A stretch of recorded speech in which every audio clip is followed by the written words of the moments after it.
Good afternoon, everyone, and welcome to Lunchbox Soapbox. It's great to see you all here, both familiar faces and new ones. I'm Michael Williams, Head of Programming here at the Wheeler Centre, and as I'm sure you're all aware, this is part of a regular series that happens every Thursday lunchtime. We're thrilled to have the speaker we have today.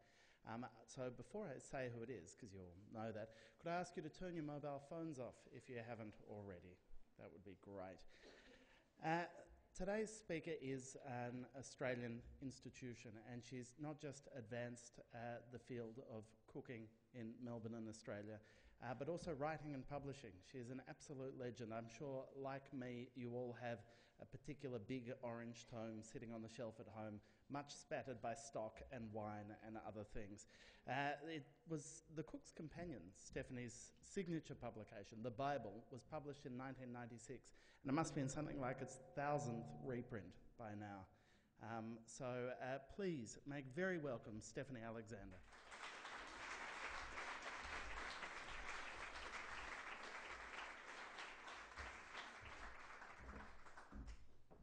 Michael, and welcome everybody. And I was trying to remember what I'm supposed to be talking about, but I think I'm just going to talk, actually. I think that seems like a good idea. Actually, I do know it was a dietary call to arms, and it was my suggestion that one of the reasons that I do what I do now is because I'm really seriously concerned that we have a generation of young people and not so young people who don't seem to understand very much about how to eat well, the joy that it can give on a daily basis. And I'm going to just give you the only bit of statistics that I will talk about today, because they really are the background of what I've built my theory of how to deal with this upon. In a survey in 2008 and 2009, it was revealed that 23.6% of 8 and 9-year-olds in Australia are overweight or obese. 5% of 14 to 16-year-olds, only 5% of 14 to 16-year-olds eat the recommended number of vegetables a day. 1% of 14 to 16-year-olds eat what is considered to be the recommended amount of fruit every day. Now, that's quite scary, and that the other thing, which was a statistic put out by the National Preventative Task Force, reported that in 2008, $58 billion was spent in Australia dealing with the results of obesity in every way. There's heart disease, all sorts of other conditions. So there is a big problem, and with the way many children learn about food, the strong likelihood is that this problem is going to get worse and that there will be an ongoing public health issue. Now, I don't want to talk too much about statistics, because for me, eating well is a matter of great joy, and it's an incredible pleasure and something I do every day. And I would like to feel that what we can do is influence a generation to get the same pleasure and to eat healthily and beautifully and freshly and enjoy it. So I knew that at least you can look back very easily and find that over 25, 30 years maybe, there have been interventions designed by government, both state governments and the federal government, that have attempted to influence the choices that children make. And you can also find that, and they will admit it, the health professionals, that these initiatives have made no difference at all. So a lot of money has been spent. Well, it's not a huge amount of money, but money has been spent producing pamphlets, pyramids, ticks, various things, a cautionary advice, guidelines to canteens, and they're quite useful, but they haven't really had a dramatic influence that one can see on behaviour. I felt, and still feel, that the missing link is pleasure, and that you don't get anyone to change behaviour unless the alternative is something that they can see as pleasurable and achievable. It's certainly got to be possible, pleasurable, and that is what I've been trying to do. And I must say that the intervention that we've designed as a not-for-profit organisation is remarkably successful. And I'll just have a little detour to say yesterday, as part of the Melbourne Food and Wine Festival, we took a busload of the general public who paid a pittance to come on this tour, and we took them to 5 of our schools, and I'll explain our schools in a minute. And the general opinion from the 50 people who were on the bus was they were just knocked out because you can hear about it, you can listen to me, you can think I'm exaggerating, you can do all those things. And when you actually see the program in action, it is incredibly powerful. The children are just so ecstatic about what they're doing, so focused, so capable, having such a good time. The third school we went to yesterday was East Bentley Primary School, and they gave everybody a little thing as we left. And this was the menu that they prepared, these children, for 50 people. Now, that's any one of us who has had anything to do with food professionally knows that to cook a meal for 50 people that's got to be ready at a certain time, consumed in time for those people to have a tour of the school, get back on the bus, get to the next school, is quite challenging. They did it brilliantly. They produced 3 dips, a carrot dip, a pumpkin dip, hummus with pita bread chips. They had their wood-fired pizza oven absolutely fired up. They made 4 different pizzas, one with warrigal greens, which is an indigenous plant, one with basil and pesto and tomato, one with caramelised onion, pumpkin and basil, one with potato and rosemary. These were carried around by the children. They also made a zucchini slice, zucchini and feta fritters, a rocket pear and parmesan salad, a chickpea and preserved lemon salad, and they had preserved the lemons last season, a roasted corn salad and a green salad with chopped up avocado, cucumber and capsicums, all of the vegetables grown by the children in the garden.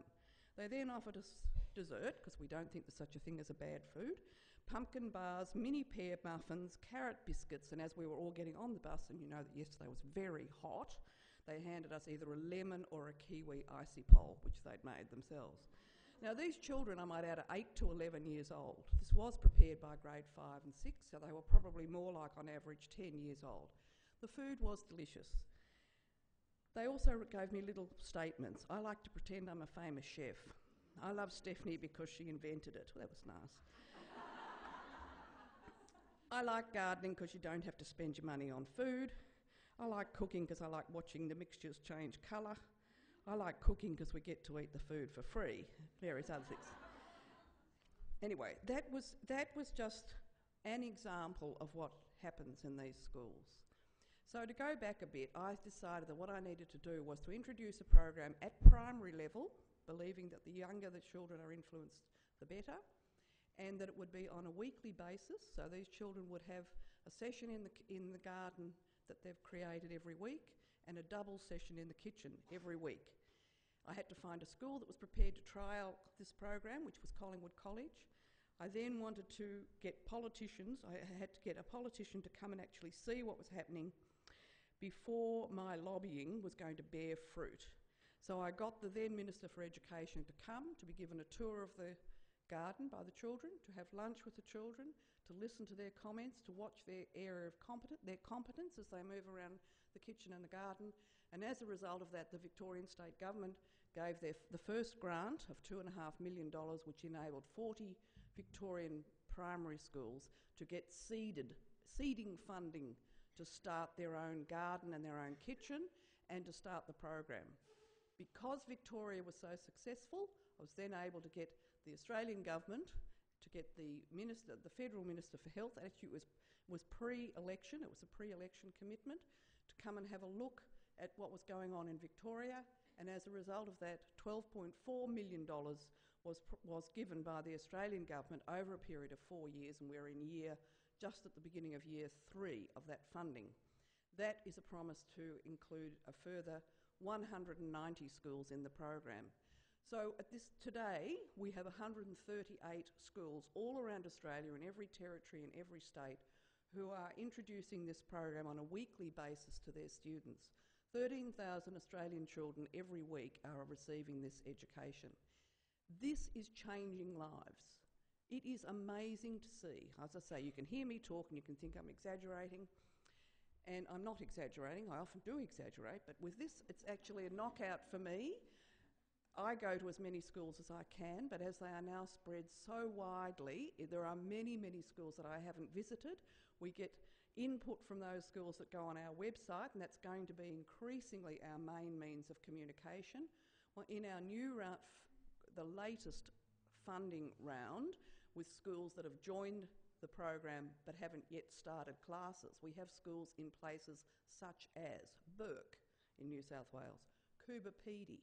The imagination runs riot. Kubapedi, how do you grow a garden? But anyway, they say they've got a very good garden there. We've got a school on Flinders Island. We've got a school in Cairns West. I mean, the distances are enormous. So what my foundation does is to try and support every one of these projects. We have 4 distance project officers, and their salaries are funded by the federal government, and there's a certain travel allowance so that they can move around. But increasingly that's getting to be a difficult area because the distances to be covered are incredible. So we have 4 project officers, we have a small team in Melbourne, and we offer training to the specialists who deliver the program. And one of the core messages of all the training that we deliver is this has to be fun. It has to be about pleasure. It is not about this is good for you. It's not about you're eating your greens. It's not about don't eat that. It's not about don't eat fat, don't eat salt. It's about having fun. It's about being hands-on, understanding all the excitement about putting a seed in the ground and watching it grow, and it transforms these children's lives. We have on a daily basis anecdotes from parents, certainly from the kids themselves, but probably more importantly from their parents who say, my child is now eating things that he or she would never contemplate eating before this program started. My child wants to make suggestions about what we cook for dinner. My child wants to make suggestions about what we buy this week. My child, all sorts of things. We've got a lovely letter which I should have brought today because we're very proud of this letter. Now, I know it's only from one child. It is on our website under a heading called Farmer Jack. But Farmer Jack's, who's 8 and who has a school north of Horsham, so it's a really remote little school, decided that he was so taken with it all that he wanted to go home and make a really good vegetable garden. And his mother wrote to us and said that she couldn't credit the change in her child, and how she says something like, every night I used to have to drag him away from the computer to come and have something to eat, and now he's always out in the garden watering, weeding. He weighs all his broad beans. He enters it in a special file on his computer. And he tells his mother that when he's chopped up the broad beans at the end of the season, he talks to her about the nitrogen that it's returning to the soil. And she said there were a series of very hot days over December, and she said, I don't know what I'm going to cook for dinner, or one of those idle remarks one makes. He said, don't worry, Mum, I'll whip something up.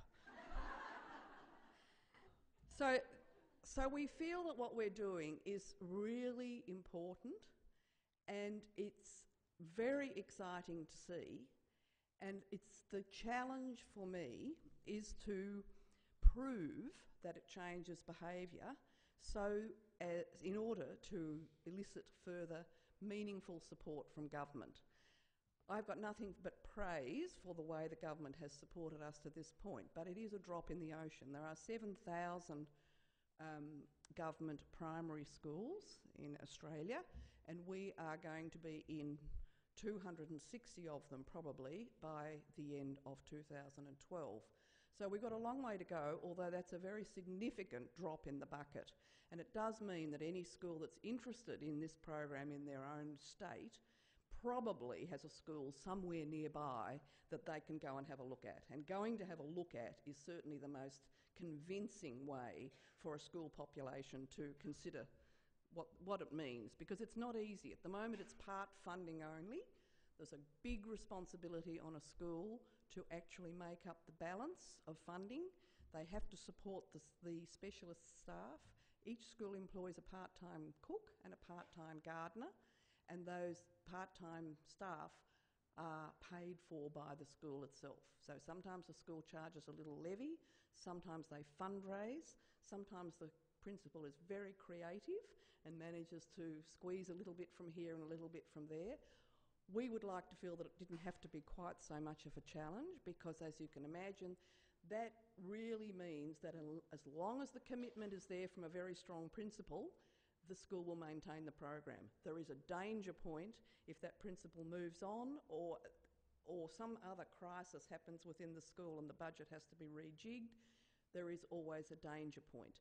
So lobbying is ongoing, and I do spend most of my time lobbying, really, or being on committees and talking to government and negotiating agreements with the Department of Health and Ageing.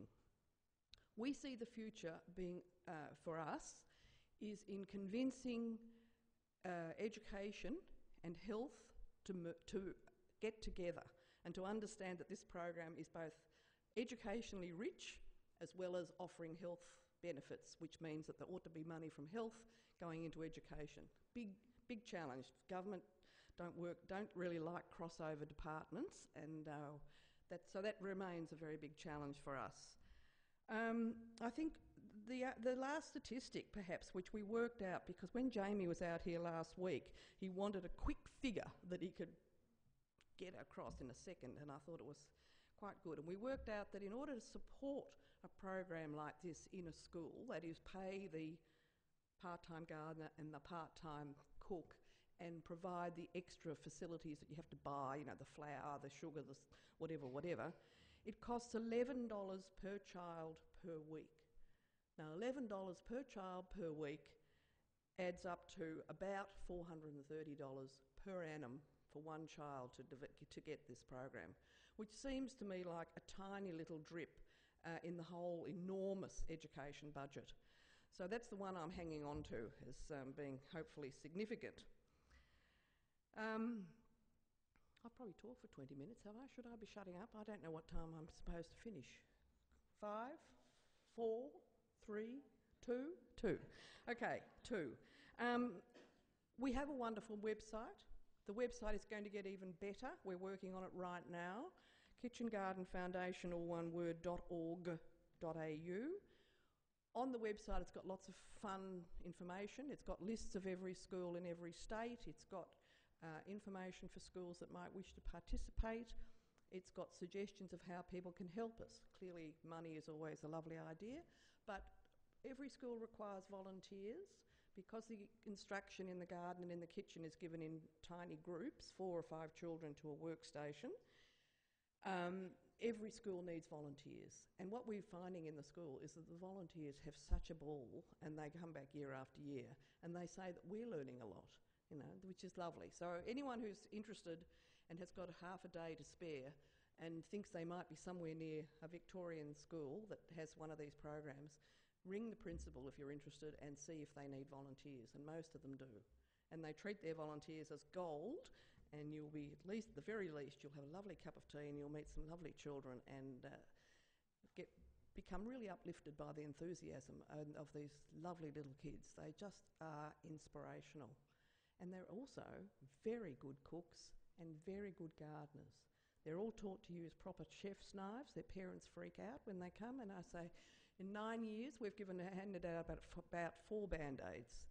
I mean, the first lesson is how to handle a knife, and in the garden they all have to get a wheelbarrow licence before they're let loose, and which, of course, that is great fun, because they have to do a slalom race with the wheelbarrow to prove that they can manage it safely with a shovel in it at the same time. So it's highly enjoyable. It's got a great future, and I believe this form of intervention is what is going to transform this generation of young people if we can make it grow. Thank you.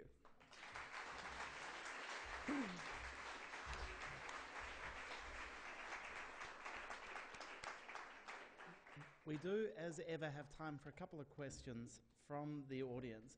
We'll ask you to wait until the usher gets a microphone to you if you have a question. So just put your hand up nice and high and we'll get to you all in due course. Someone over this side. So the microphone's coming up to you from behind now. I know it's mysterious, but it's happening. I'm sorry, Stephanie, I missed the name of the website. Could you repeat it, Sure. please? Kitchen Garden Foundation, all one word, .org.au.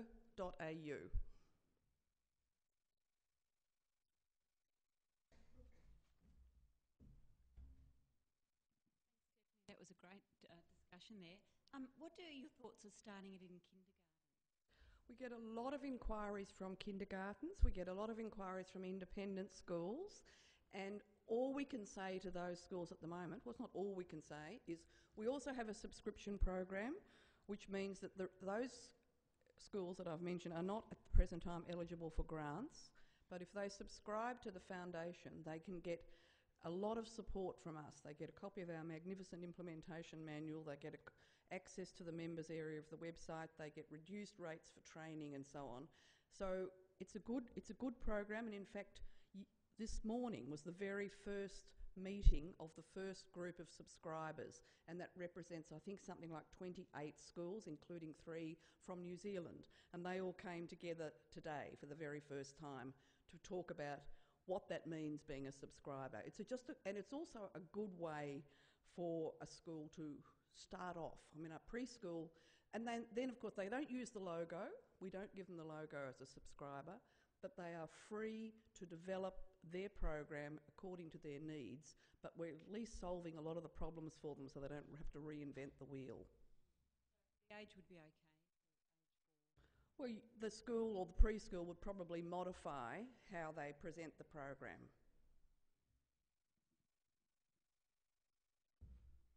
While you're all building up the courage, I might just ask Stephanie, could you expand on what you see as the link between the gardening and the cooking aspect, why that's so important to get them involved at that level?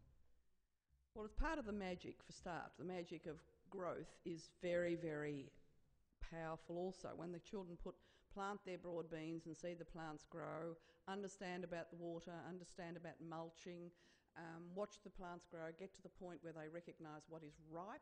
It reinforces the idea this is spring, so they get to understand the seasons of the year. They get to understand that everything has its moment, that when you should be eating it and that you shouldn't be expecting to have it at some other time of the year. That, I think, is fantastic, and it leads them to an understanding of seasonality. And then we reinforce that all the time, every week. What they are eating is going to be something which can be harvested in that state at that time of the year.